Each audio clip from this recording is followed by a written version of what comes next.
Hey there. I just wanted to do a sort of a, how do I put this? Providing some intelligence information. When you're running a high speed Merkava and you're processing an enormous amount of information, right?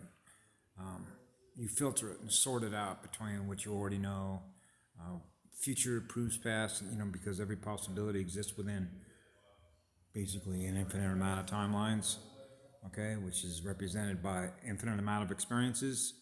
Because what are we experiencing? We're experiencing the data. That's what I do. I experience the data. And then I filter the data. Okay? As to what it means to vector energy data on timelines, which are units of consciousness that are experiencing data, which are experiencing information. So when you're in an information warfare cybernetic system, and we are nature, living, light, DNA, ascending units, right? You begin to realize the nature of why some things that I put up as information doesn't mean that every single bit and byte of information that is in a particular video may be necessarily relevant. It may only be 2 bits and bytes. So sometimes I'll get comments when I post comments that somehow or other, because I made a comment about a particular individual, a particular data, or individual or data, that means that all the data, I believe in all the data. That's not how this level of intelligence operates. Okay? It's we put together puzzles at an enormous rate of speed. And those puzzles represent a timeline or timelines. Okay? So when you anchor, that's what I call a Laniakea cosmic antenna, which is what I am. Okay? Then you're processing an enormous amount of data input. And what the data output represents as to future proves past, or incoming data that represents future experiences. The collective experiences of how many units of consciousness it represents, every unit of consciousness represented by humanity. See what I'm saying? So therefore, when I think about some things about information that I get, I listen to a couple of guys that came out of intelligence, came out of the military. One of them is Prather. The other guy's name is Jaco. I listen to Robert David Steele, even though he's CIA, because they all have relevant information, because they have large audiences. There are things that get communicated to me that I experience that don't have anything to do with them, because of what I experience based on the warp bubble that I'm in. Right? Outside time, inside time. So, a couple important things, and that is JFK assassination, right? What is it, November 22nd, 1963? And one of the things that I remember, because I went back into the State Department's archive, and a long time ago I read a lot of stuff that came out of a guy that used to be the pilot for General Omar Bradley, and I can't remember his name, but he was part of what was known as the A-Team, the secret team. You ever do any research into a lot of stuff that he came out with on his videos? I wish I could remember his name, but I believe he was a colonel in the United States Army, worked in special ops. He worked with OSS.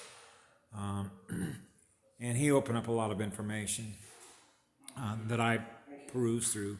But there were a couple of memos that President Kennedy had issued, one of which was to basically fracture the CIA into 1 billion pieces, right? I think he said 1,000 pieces. So that naturally pissed off Dulles, right?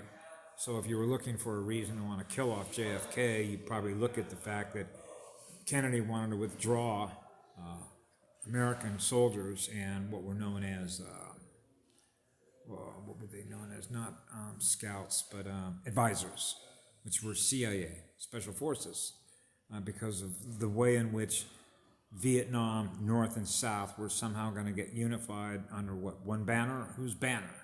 The communist banner, or was it going to be a free and independent state? And that gets into all the Ho Chi Minh stuff, right? During World War II and a lot of the agreements that were taking place between General Marshall, FDR, Stalin, Churchill, all them folks, right? Okay. So anyway, that's important because this is when one of the memos that Kennedy issued was he wanted to put, because he knew the nature of the war that was going on is spiritual, okay? to put all of the intelligence that comes directly to the commander-in-chief to make executive decisions to protect the American people would come directly from the Joint Chiefs of Staff, which means directly from the military, okay? And not the NSA, not the CIA, and not the intelligence agencies, because think about it. If I got access to all the data, everything that you're thinking, everything that you're feeling, every phone call, every email, everything that you do with your state of consciousness, imagine how much power that is that I got now. I can dominate and control everything that you do, right? Because all I got to do is say, here's a picture of we caught of you.